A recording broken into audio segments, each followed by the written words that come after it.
The NBA news cycle continues to churn out useful pieces of information which will help shape the course of the league going into the next calendar year, even when the action on the hardwood takes a break for the summer. Tim Cato is a Sports Nation NBA reporter, and he joined me on Tuesday to give you an NBA assist and get you up to speed on everything you need to know. So first of all, Tim, we want to tell you that it's great to be with you on this Tuesday, and we're excited to talk some NBA offseason basketball with you tonight on the Two Man Advantage podcast, buddy. Absolutely. Great to be here as well. Always love to talk hoops, man. So, obviously, when we look at the current landscape of the offseason, the story that's dominating the headlines is what's going on with Kyrie Irving and LeBron.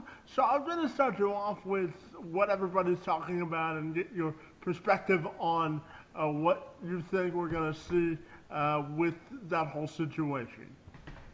Yeah, man. Like I say, the NBA it's a 12-month news cycle these days. There's just when we thought we were finally in the clear and just everything had been wrapped up, Kyrie had to come out and break this and make my job busier. But hey, it's all fun and all fascinating that we just to see how this one is going to end up. It does seem to me like they're past the point of no return. And that the Cavaliers and and Irving will almost certainly have to end up apart or at some point or in some capacity. So the question is just a matter of where he goes, obviously, and who has an offer that they feel works. And I don't think there's a perfect landing spot, but I do think that ultimately they're going to find something for him. And I do think that what they're looking for is a nice young piece that can either help the team right now or also build into the future if they do lose LeBron James next season. And then beyond him, they would love a couple veterans that are the type of players who can go up against Golden State and be the right type of player for that. But there's only so many teams that kind of fit that criteria, and I don't think they're going to get a perfect match anywhere. But maybe Phoenix, maybe Denver. I like the Pelicans idea, but it's hard to say for sure. So, but I do think that ultimately we'll end up with the trade, and just has to kind of see where he ends up. How much of this do you think has to do with the unstableness of Dan Gilbert and him firing the general manager versus him not wanting to be LeBron's shadow anymore? I definitely think the Cavaliers did themselves no favors, and Dan Gilbert has done himself no favors by not retaining David Griffin and then leaving the front office power vacuum as it was. Obviously, the guy who ended up running the office after David Griffin left is now the guy in charge, Colby Altman. So they did end up hiring him. So at least that's a little bit of consistency. But certainly he did himself no favors by that whole situation, which was a mess. But I think ultimately Kyrie probably isn't swayed by that. Maybe if they had kept Griffin around, he would have been able to talk to Kyrie and kept him interested or whatever. But I do think that Irving's decision, as much as we can kind of piece between the lines and read between the lines on this one, I do think his decision came down to not wanting to be in LeBron's shadow. And it's not that he doesn't want a co-star, as far as I can tell.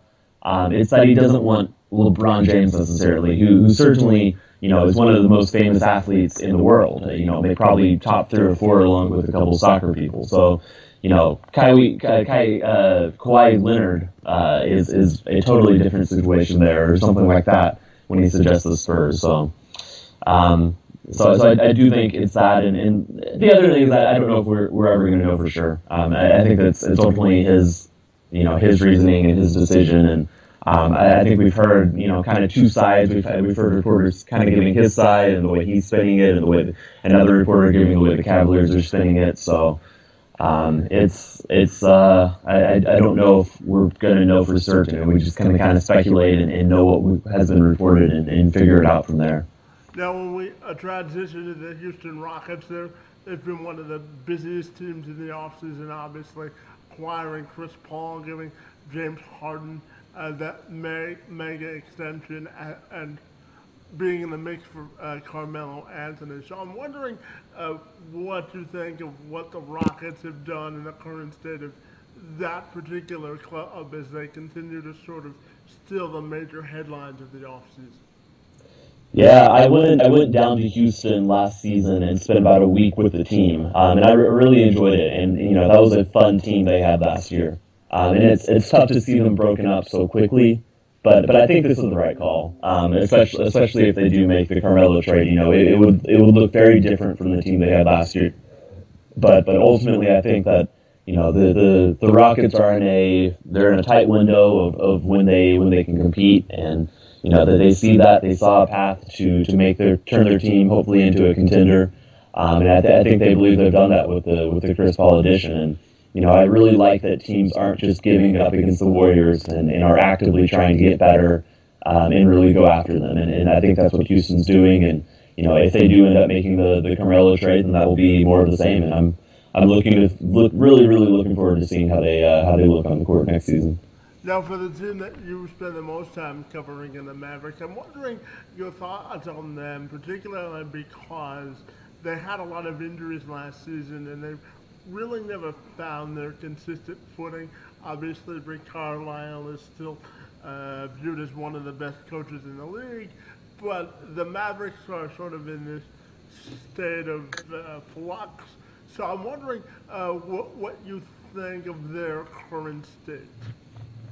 Right. I have them on the outside looking in, probably for the Western Conference playoffs, but I like them. I like their core. I think their timeline to be contenders and to really gear up and try to compete is still a couple of years away, which is probably a good thing given how dominant the Warriors are going to be for a few seasons.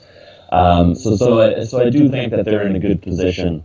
Last season they did have a stretch where they played, probably like almost 60 win percent basketball, where they were winning about 60% of their games, of course. And I don't know how sustainable that is. I do think the Western Conference got even better. So to some extent, that may not matter, even if they're able to do that team consistently over a season. But I do think they could potentially make the playoffs if they're able to harness what they had going with them last year. Of course, they'll need to re-sign Nerlens Noel, which I think will ultimately happen, but it has been dragging out for a while. And they do have some questions coming up, especially headed into next season, with Seth Curry and some other players that are going to be up for contract. But between grabbing Dennis Smith, I don't think their offseason needed to be loud or needed a lot to happen. I think the quiet offseason and adding Dennis Smith was kind of perfect for them. As long as they can get Noel signed, I think they're in a really good spot. Now, since the Mavericks won the championship back in 2011, how, in your opinion, has the league viewed Mark Cuban as sort of an owner that he talks a lot, but certainly the results, because the Mavericks are in a state of transition, haven't been there. So I'm wondering your perception of how Mark Cuban is viewed around the league. I think that he's certainly, especially when he came into the league, he was one of the kind owner. I think a few owners have kind of modeled themselves after him a little bit more in recent years. But I still think that he is really a unique owner and really a fascinating guy to have in the sport of basketball. All around the league, everything I've heard about him is mostly respect. And sure, there's people who probably, every once in a while get annoyed at how, when he takes little shots at people or whatever. But for the most part, I do think that he's respected, and especially that people, respect, how innovative he is and creative and just the ways that he tries to push both his team and the game of basketball forwards as often as he can. I think he's a great thing for this sport. I've been lucky to be in Dallas and just interacting with him as much as I can, because I also think that he's a great guy who really knows really knows what he's doing, even if he is a little odd at times. He's certainly a difference maker in terms of headlines. He doesn't leave you with a shortage of things to cover in the media, I'm sure. No doubt about that. So when we look at the rest of the NBA, what free agent move or transaction this offseason left you the most surprised, which will have the greatest impact, you think, on the landscape of the league this year? I would probably have to say the Paul George trade, which down to the Thunder, which kind of came out of nowhere. Which is certainly it's a testament to Sam Presti and the entire Thunder front office staff that they were able to keep that deal under wraps, but also pull it off for as little as they did. And I clearly Indiana and their front office value the two players that they received that they got back in return, maybe a little bit more than I do or a lot of the NBA does. And, they're definitely valuable players. But, to give up Victor Oladipo and Domantas Sabonis and just that alone, not even a pick, unless I'm misremembering that, that's a really impressive one-year rental for Paul George, who is, a true superstar and should be a guy who fits next to Russell Westbrook really beautifully, as long as Westbrook can adapt his game just a little bit from where it was last season. So he's not holding the ball just as much and feeling like he has to do everything. So I'm really interested and fascinated by that team, and I think they're the ones I'm going to be watching maybe the closest as we start next season. Although there's several really interesting teams now in all throughout the league that I want to see, but I think the Thunder are right out there. Now, do you think Oklahoma City has a shot at keeping Paul George after this season, or do you think he's destined to go to the Lakers as he's sort of publicly campaigned for? That is a huge question, and it's hard to say because Paul George keeps giving somewhat conflicting quotes and tidbits about how he feels and what he's looking for and things like that. I know that they feel they have a shot to retain him, and that's why they made the deal. I think they're going to be, if he does leave, I think they're still in an okay position, given how little they gave up, and especially if they're able to get Westbrook to resign to a long contract this summer opposed to next one, where he would have the potential to leave. So I do think that they have a chance. I would probably still say that I would lean towards George going to the Lakers, especially if he's able to band up with another superstar like LeBron James or someone like that. But I wouldn't rule it out for Oklahoma City this early. And when we look at the Lakers specifically and their drafting of Lonzo Ball, do you think his father will sort of derail his progress in terms of him finding his own footing, particularly because his father has sort of a loud personality? So do you think that's good for the NBA? And how would you project Lonzo's transition to the NBA with his father in the background? Yeah, you're definitely not the first person to say that, and I've heard a lot of people ask and wonder if LeVar will impact Lonzo at all. I don't think that there's any chance that Lonzo is bothered by that. He really seems like a kid who's kind of set on. He's the complete opposite of the father when he's in interviews. I just think he's really really grounded, and that I've also heard that the person LeVar is on TV and in interviews isn't quite not quite the same person he is when he's off the camera. So not to say that he still isn't loud and boisterous and all those words that describe him, but I do think that he's a good father, and certainly I don't agree with every single thing he said. A few of them have kind of struck me the wrong way, but overall I do think LeVar he's a fun character, more or less. I do think that I don't think he's a problem or a danger for Lonzo, his son, in terms of his basketball career, and I don't really think he's a problem for the NBA either, to be honest. Just let him say his crazy things, and nobody really gets hurt from it, for the most part. So I guess that's probably where I fall on it. So do you think the NBA could use it as a marketing tool, though, if he continues to say what he says, or no?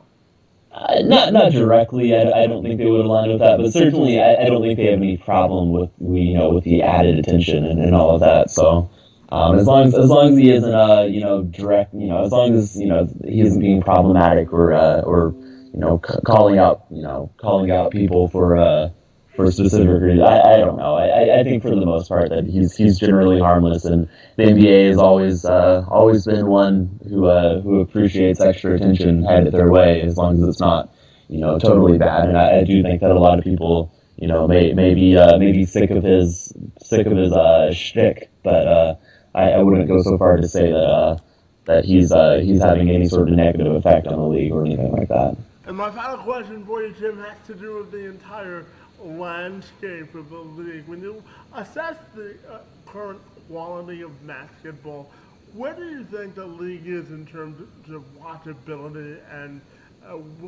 just the overall quality of the product on the floor?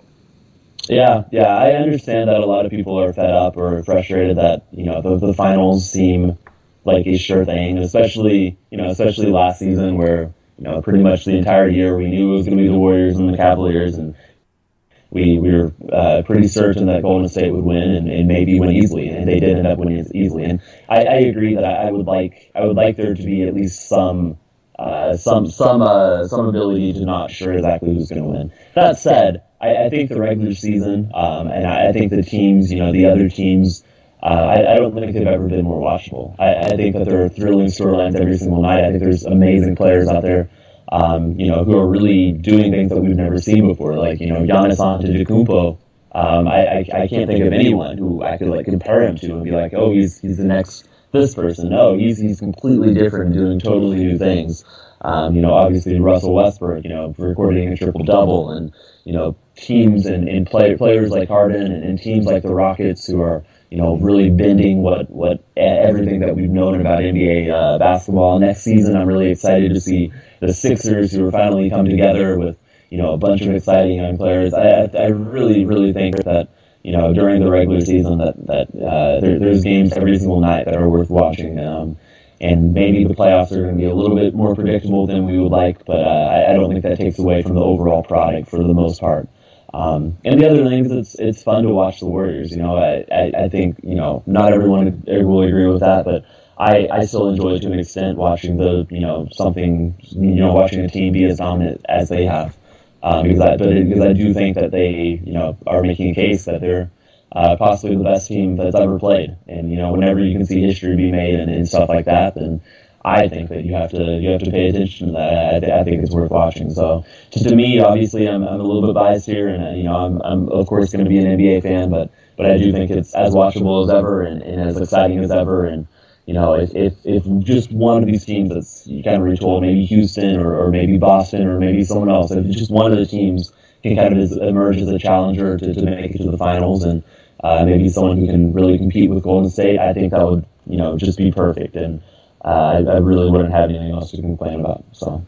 And Tim, we had a lot of fun talking some NBA basketball with you this evening, and we want to thank you for your contribution on the Two Man Advantage podcast. But it was a lot of fun, bud, and thanks for your time. Absolutely, thanks for having me on. I appreciate it.